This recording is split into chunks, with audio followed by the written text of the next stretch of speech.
everybody. Welcome into Tom Curran's Patriots Talk podcast. We've got a fun one today. We have Carlton Davis on the back end, irrelevant questions with him, and Phil and I are going to go, well, kind of rapid fire through things. But one of the things I want to highlight first, Phil, is the running game.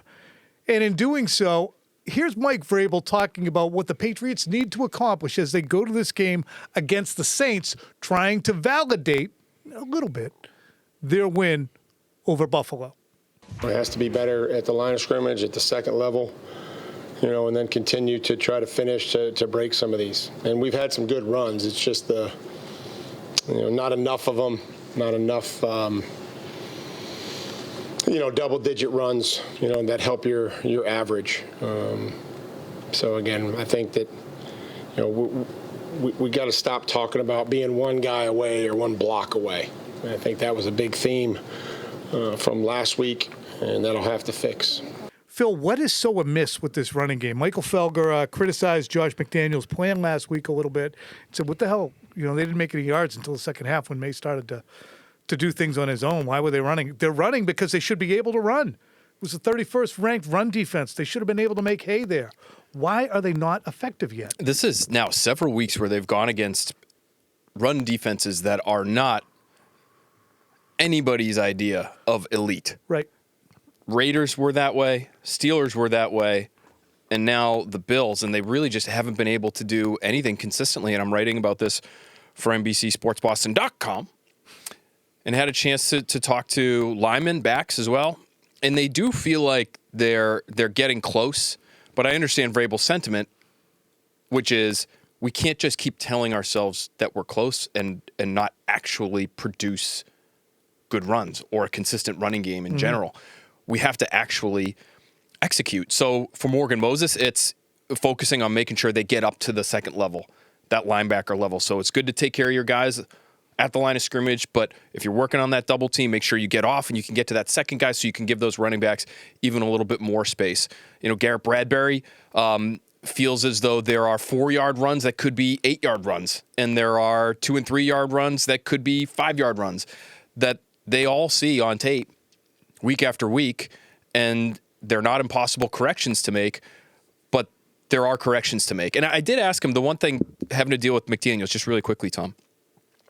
I did ask Bradbury specifically, do you feel like you're doing maybe a little bit too much? Are you guys, jacks of all trades and masters of none when it comes to the run game? Because they do the zone runs, they do these traditional McDaniels gap runs, they do jet sweep runs, they do these, that play where Drake May is shaking off the defender and throwing is like a counter bash, triple option, potential quarterback run. There's an option to give it to there's a kind of a lot going on.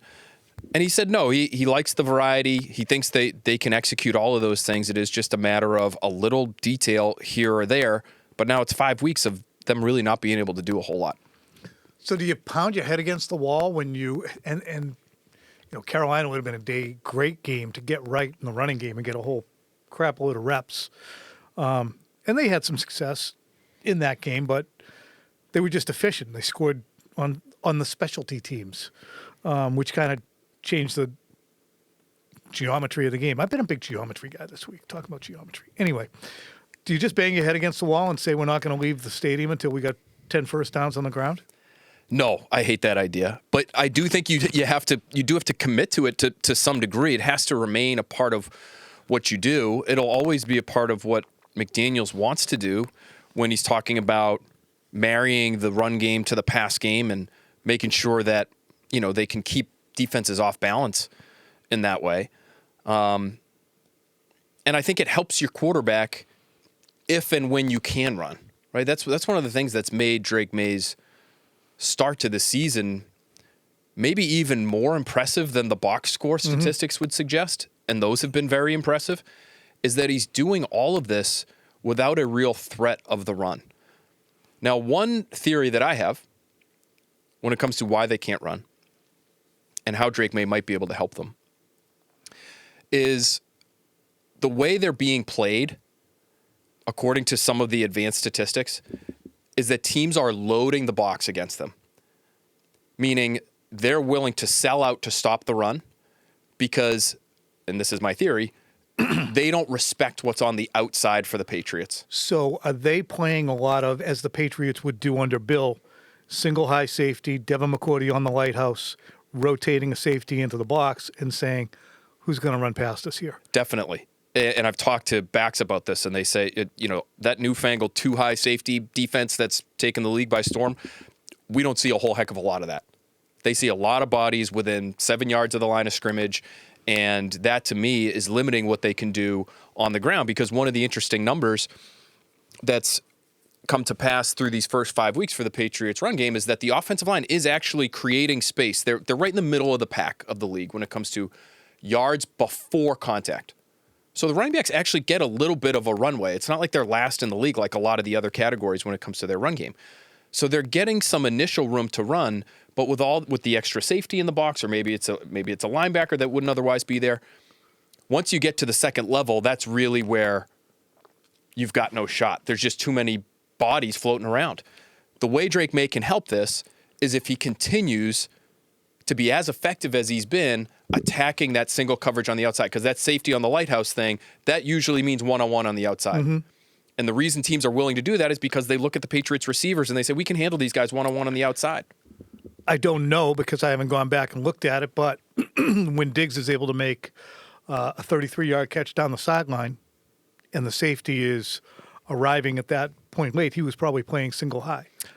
I believe so. I believe that was a single high safety look. And the honey hole shot to Booty, I don't know if that was cover 2 or not, but that was cover 2. Okay, so if he's capable of making that throw against cover 2, holy crap, he should be able to kill that against single high. And he has been killing single high. I think he's second in the league in EPA. I'll have to double check right now. He's second in the league in EPA against single high safety coverages. So that might force teams to get out of that and say, guys, I know we look at this roster. If you're Brandon Staley, for instance, this week, the Saints defensive coordinator, let's look at this roster. I know these receiver names outside of Stephon Diggs, they're not really scaring anybody.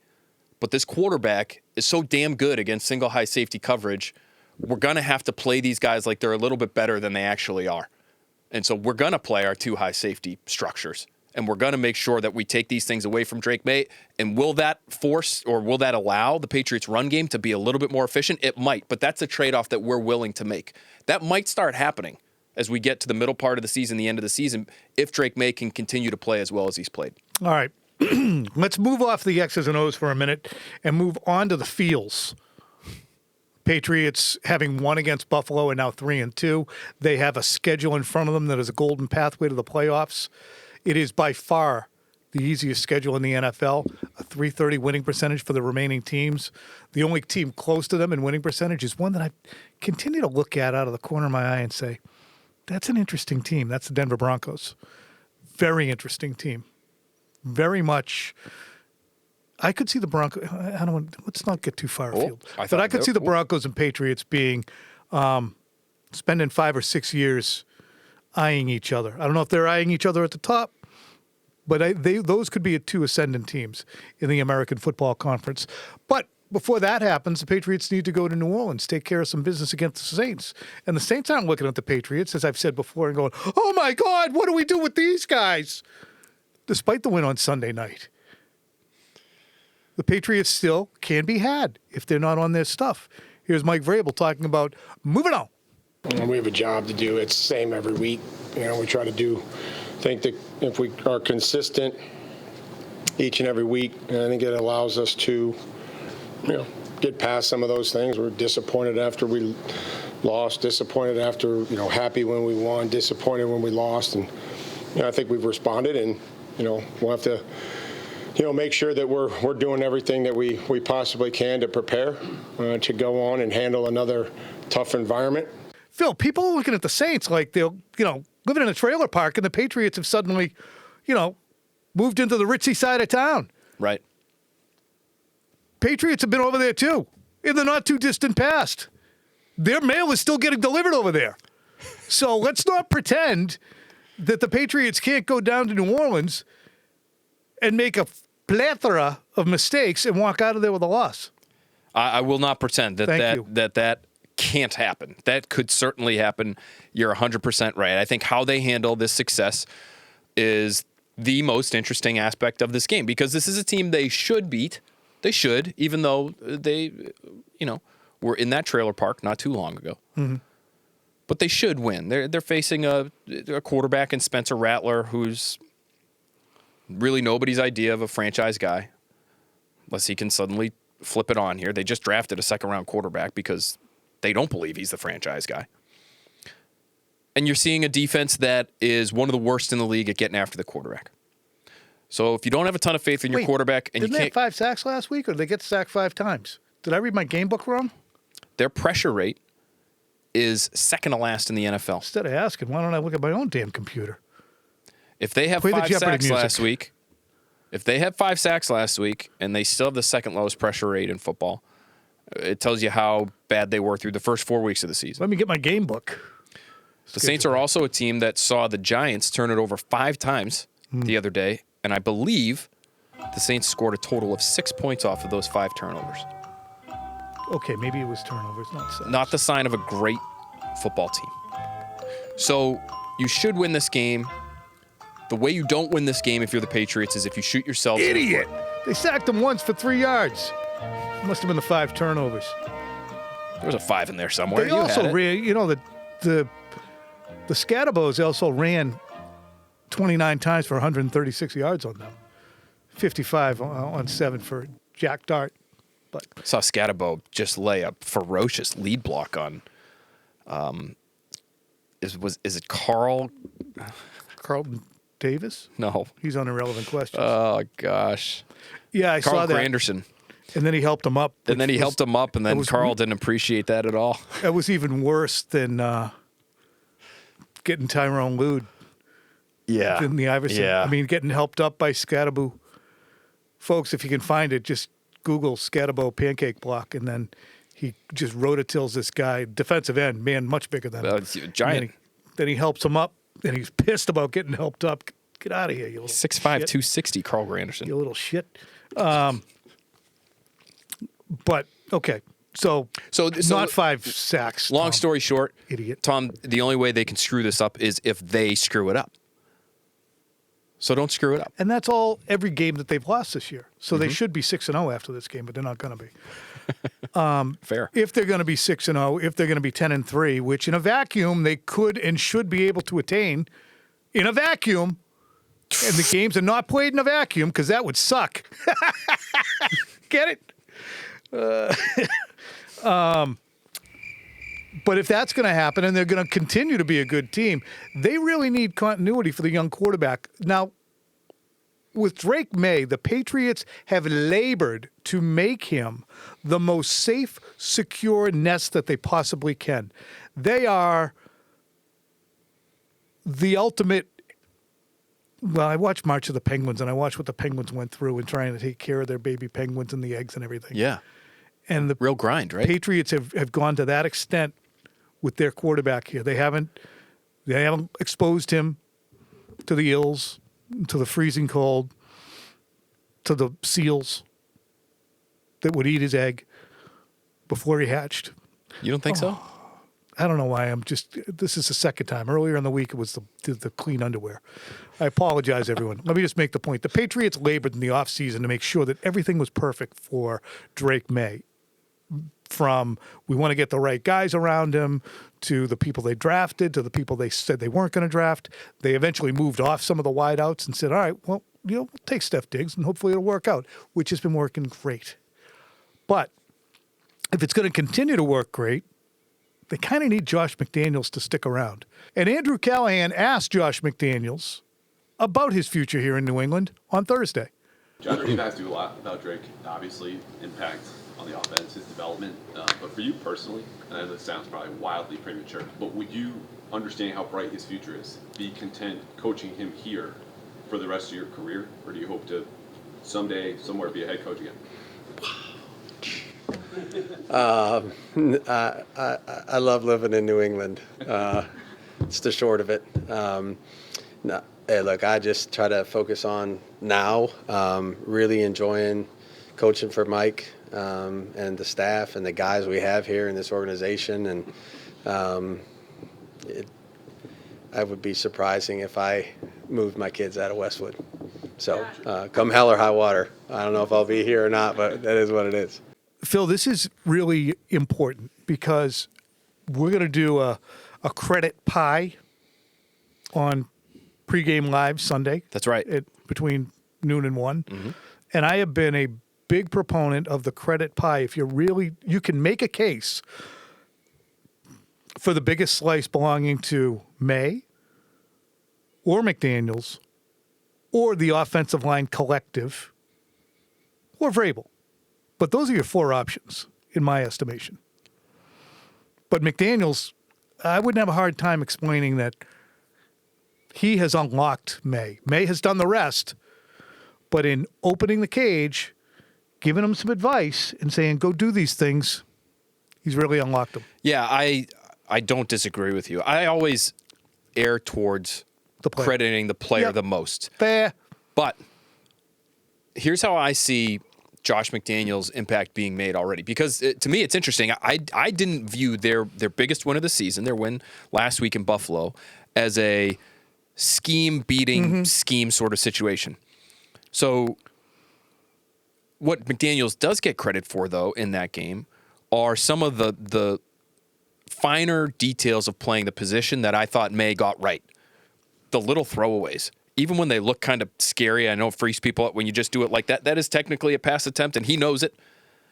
And I think it's actually safer to do it that way than it is sometimes to get into an actual throwing motion and try to throw something and throw it. Like, I like that.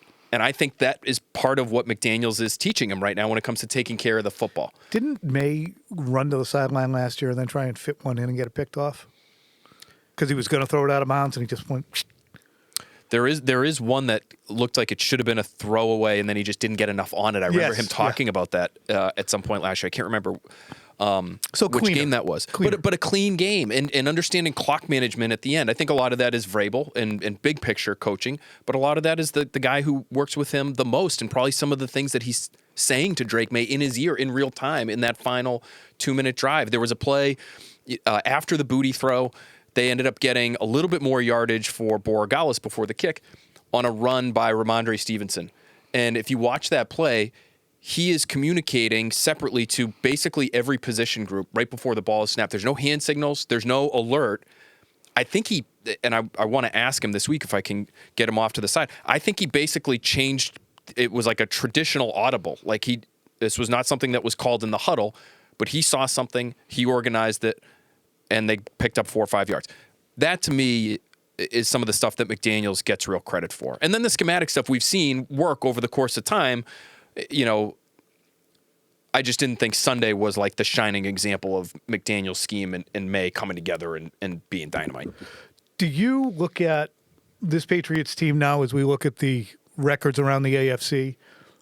They are, in the playoff picture. But if we did power rankings and looked at power rankings, where would you have the Patriots? And just for reference, and I'm talking AFC, but for reference, ESPN has the Patriots at 17 currently. NFL.com has them at 18. Yahoo Sports has them at 16. Unexpected Points, my new favorite website, has them at 13, and they use a lot of analytics to get them in there. Pro Football Focus has them at 21. Pro Football Talk and Mike Florio have them at 14. Tom Brady has them at 10. Wow. 10. Wow. So where would you say the Patriots fit in the AFC? For instance, would you put them in the power rankings ahead of the 1-4 Ravens? I think you would have to right now, because I don't look at power rankings as a finished, as an indication of potential. That too. Yeah, this is what have you done? Okay. Not who are you? Right? I think those those are two different things. I think the Ravens, when fully healthy, are Super Bowl contenders. They clearly are not that right now, right? No. So I would have them ahead of them. I would have them ahead of the Chargers. Would I have them ahead of the Chiefs? Would you have them ahead of the Broncos? I wouldn't put them ahead of the Broncos. I don't think I'd have them ahead of the Broncos, but I might have them ahead of the Chiefs, Tom. And it doesn't mean I think the Chiefs are done and they stink and they're bad. It just means to this point, the Chiefs blew it against the Jaguars, who I guess I would have ahead of the Patriots too, based on what they've done. But so you would go Buffalo. Yes. You have to go Indianapolis. Yes. Buffalo, Indianapolis. Would you go Jacksonville then? I think I'd have to have Jacksonville ahead of them, yes. And then would you go Denver? Yes. Then would you put the Patriots ahead of Pittsburgh? I would have to put them ahead. No, I would have to put the Steelers ahead of the Patriots. I have a hard time with that. How about Houston? Would you put the Patriots ahead of Houston? I'm impressed by what the Steelers have done since they came here. Okay. And I would not put them ahead of I would not put Houston ahead of the Patriots, but Houston would not be far behind the Patriots. Patriots look like they're in sixth then if you're going to put Kansas City and Baltimore. They have the combined 3-7 mark. Yes. So they're sixth, which is actually kind of funny, isn't it? Because if you assume that the Chiefs are going to make the playoffs, which I'm assuming still, and you assume the Ravens are going to make a real run at the playoffs, which I'm assuming still, as good as the Patriots have been at 3-2, there's still no mortal lock for the postseason. There's only 7 teams that are making it, right? Right. So I've got them at 6 right now with 2 championship contending teams behind them. So it's just, again, this is what power rankings are. They're in the moment. It's just a snapshot, but I would have them. I think Pro Football Talks, and I'm not just saying this because Mike Florio, our good buddy, is part of the NBC family, but I think he's the most spot on based on all those power rankings that you listed off the top. Well, here's what the poll said when I put it out today. The poll, which asked about the power rankings and listed off a number of these different slots. I said to you people in the audience, where, loyal viewer, do you think the Patriots stand? Top 10, brother. 6% of you. 11 to 15 feels right. 61.7 of you. 16 to 20. Let's be real. 31.4% of you. And 21 to 25. I'm still unimpressed. That came in fourth. Just 582 votes. Sometimes we get 3,000 votes. So people come up with something better. Big nose. So I'm going to have to do that. But Mike Florio, in his logic, said that between the Patriots' win over Buffalo and Bill Belichick's disintegrating fate in North Carolina, the Patriots are having their best week since 2018. We had our daily email, and Bill was a topic in the emails for consumption in the shows, and this is what I wrote. And I said, you know what, I kind of like that. I'm just going to say it.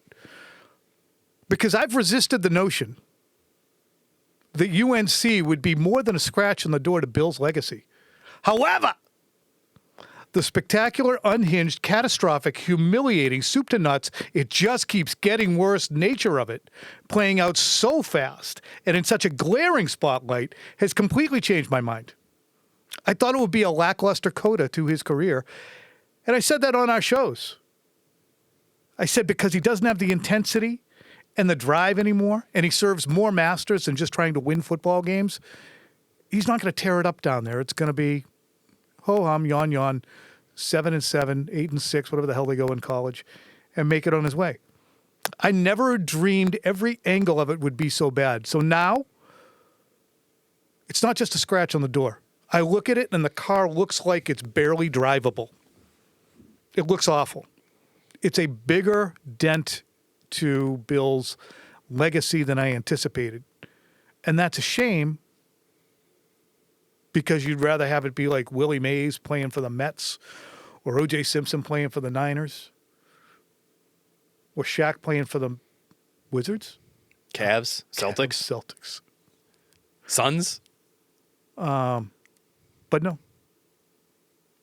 Bobby Orr playing for the Blackhawks. So, I don't know. I mean, it's this whole legacy thing. It's fleeting anyway.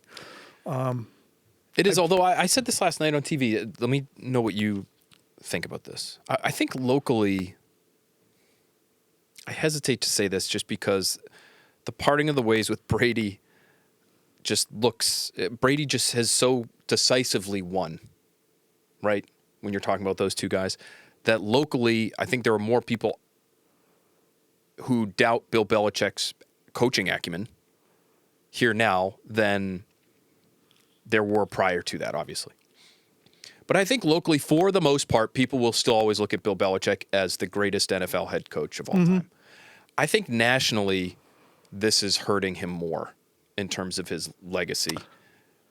Yeah, because they are 70,000 foot view. What has this guy done without Tom Brady? And they don't really recall the details of all the things that Bill Belichick did do and is deserving credit for when it came to the Patriots run here. Yeah, and his longevity means that there's going to be more artillery than, say, for instance, how did Chuck Noll do without Terry Bradshaw? Not good. How did Tom Landry do without Roger Staubach? Not that good. How did Lombardi do? How did Paul Brown do without Otto Graham? Bill Walsh without Joe Montana? Not too friggin' good. Before he got there, not a great coach. So it's true for all of them. But to me, when you look at, because it's a different era, we know Bill better than we knew Bill Walsh. We know his warts. We know his foibles. I'm sure he's not the only prickly coach in the history of the NFL. He could be the prickliest, but there have been others. You know, I don't think Chuck Noll was the most warm person on the planet. He won 4 Super Bowls and nobody got in under his hood. But because of all the circumstances around Bill and the way we've seen it play out and the way in which he has foisted his persona upon the public in the last 4 years, probably at, his closest advisor's behest, has made it too easy for people to have schadenfreude and revel in Bill's downfall. I will say that, this is the stuff that we were talking about when the team was heading toward decline, that the team wasn't performing well. The commitment wasn't as strong. The acumen in terms of bringing players in, coaching them up, developing them was non-existent. That the reasoning behind questioning whether or not Bill was able to evaluate talent, or the people around him were able to properly evaluate talent, was all valid. And it was valid for a friggin' decade. But they did have the safety net, and they did have guys they developed like Edelman. They did have guys they took risks on like Gronkowski, or who panned out like Hightower, or who they plucked like Van Noy. They weren't, walking around with a blindfold on just dumbing into these things. But they, as I've said before, drove the entire organization into a ditch and left it there smoking. And then Bill moved on. And pretending that it was Robert's fault or the media's fault or nobody gave him a chance or Mac Jones' fault, it's insane. And now cut loose to, he should have stayed in the media. He just should have. He never should have taken this job. I'm with you. I did not think it would work. I said it on our shows too. I couldn't envision how it would work. How Bill Belichick would mesh with kids and their families, and some of the reporting that's come out of North Carolina is that has gone completely awry from basically the moment he showed up. But for it to be this bad on the field, the one thing I thought he might have is the coaching edge over other college coaches, who a lot of them, I think are more recruiting experts than they are true football geniuses. Mm-hmm. And even that, it just looks like he's coaching an entirely different game. And he is, but he looks like he's out of his league. Talk about the sunk cost for the University of North Carolina. And that's a, public university. Mm-hmm. You're a taxpayer in North Carolina. Some of your dough's going there. So there's a stake for those people. Speaking of steaks, I did not ask Carlton Davis about steak, but I did ask him about his favorite appetizer. It was the first question I asked him. So Patriots cornerback Carlton Davis joins us this week on Irrelevant Questions. They're going to play in New Orleans on Sunday. We are going to have pregame live at noon. Phil's Next Pats podcast has Robert Nikovich. He's really good. Really good. On it. So I want you to listen to that. And, there's Kellen Moore. He's on the monitor right behind us because we're getting ready for Quick Slants. And I continue to call him at every chance Kellen Clemens. Another below average quarterback who had some good football acumen. Enough. Carlton Davis now. Ladies and gentlemen, it's Carlton Davis, one of the Patriots cornerbacks. He's having a hell of a year. Carlton, welcome. Thank you for having me. Yeah, first things first, what's the can't-miss appetizer that you absolutely have to order every time you go out to eat? Beef carpaccio. Oh, yeah. Really? Oh, yeah. Nothing else really arises to that level, huh? Beef carpaccio. I know I got you for a surprise, but I love Yeah, it. you did. You did, because I definitely don't know exactly what it is. Look it up, try it. You might like it. Is that twirly beef on top of a little biscuit? Yep. It could be like that. Yep. Not as much of a shut-in as you people think. What position would you play if you were playing on offense? Offense, I'll probably play like running back. Yeah. I love it with all of my hands. Pause. Did Tom Brady ever scream at you? No. He's a nice guy. He screamed at the team. One time we played the 49ers and we was losing. And he screamed at all of us, but never to me directly. You know, he used to scream at Vrabel on a regular basis. I would imagine. I would imagine. He screamed at Vrabel, he screamed at Rodney. Oh, Everybody wow. gets screamed at. No, Tom was a nice guy. I don't know that side. I don't want to know that side. The ugly side of Tom Brady. All right, this is the easiest one ever. Favorite color? Red, for sure. No pause. Since I was a kid, red. Oh, that's easy. That was Okay. Yeah, well, this is going way faster than I expected. What have you been slow to adjust to about New England? He loves everything. I do like a lot of things. The one thing I don't like is the drive, because I do live in Boston and I do drive out here to Foxborough, so that is kind of taking some more adjusting to. The weather, I am from Miami and I have played in Tampa or the South for most of my football career, so Auburn I'm University. still adjusting to that. So yeah, that'll be Yeah, it. this is about as cold as it gets, so you're going to be fine. So you've been playing football since the age of?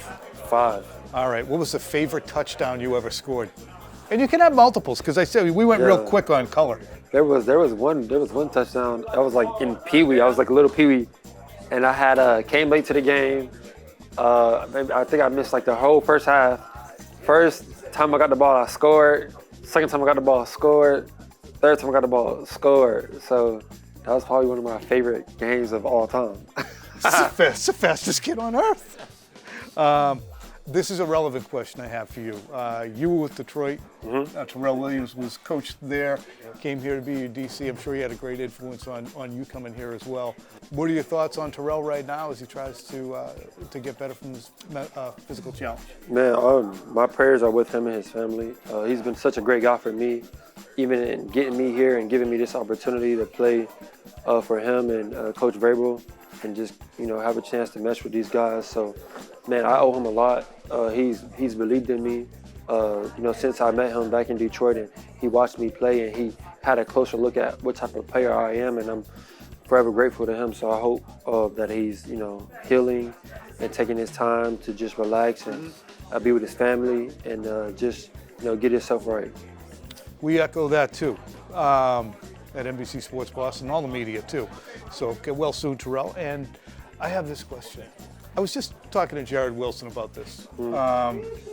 He's new. Will Campbell's new. Garrett Bradbury's new. Morgan Moses is new. You're new. Stephon Diggs is new. Drake May's only in his second year. Mike Vrabel's new. When you guys have a win like you did on Sunday in Buffalo, prime time, against a very good team, that few people thought you would beat, how galvanizing is that for a group that just met each other, 4 or 5 months ago? Actually, I just learned what galvanizing means. So I'm nice. happy to answer this question. And it definitely, made us a better team, made us, that whole week of preparation was so important because we knew what was at stake. And we know, you sent us just getting here, is just like an understatement to the chemistry that we do have already. Because we came in and I guess Mike Vrabel did a great job of just meshing us together so quickly with how he coaches, how he runs our meetings, and how he preaches to us about, how we needed to get to know one another back in OTAs and even now during camp or when we were in camp.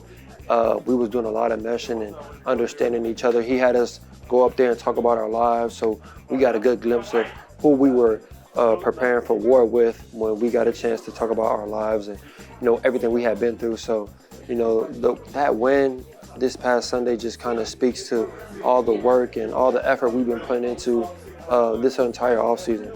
And I know a lot of people were surprised, but we're not surprised because we know we have the talent, and we know if we can just put it together for 4 quarters that we'll be able to get up with any team. It's good. you know the guy that you're jumping up and down with. Yeah, exactly. As opposed to like, oh, this is the guy in the cubicle next to me. I mean, Facts. Yeah. You know Carlton from The Fresh Prince? Yeah. Oh yeah. Can you do the dance? Oh yeah. I can do the dance. I work This on this makes dance. my week. I work on this dance all the time. Of course you I do. do. Who would win in a fight between Mike Vrabel and Dan Campbell? You know this. I think somebody else asked me that. I do not know. I'm not answering this question. Okay, No. fair. My favorite part of this program is the ending where I say, hey, what's your number? You're wearing number 7. Obviously, you chose number 7. It's a great number. It looks good. It's clean. Nice. It's on a non-kicker. I mean, they were wasting it on kickers and quarterbacks for years. Why number 7? I wore number 7 when I was playing Pee-wees. Actually, that touchdown, that favorite game I had, I was wearing number 7 in that game. So it's always been a special number for me. And when I seen it was open, and I think 23 and 24, which were my previous numbers, were taken up, I just decided to go with 7. And it's been lucky for me so far. Good deal. You've been great. Appreciate your time. Yeah, no This guy problem. can dance. Yes, sir.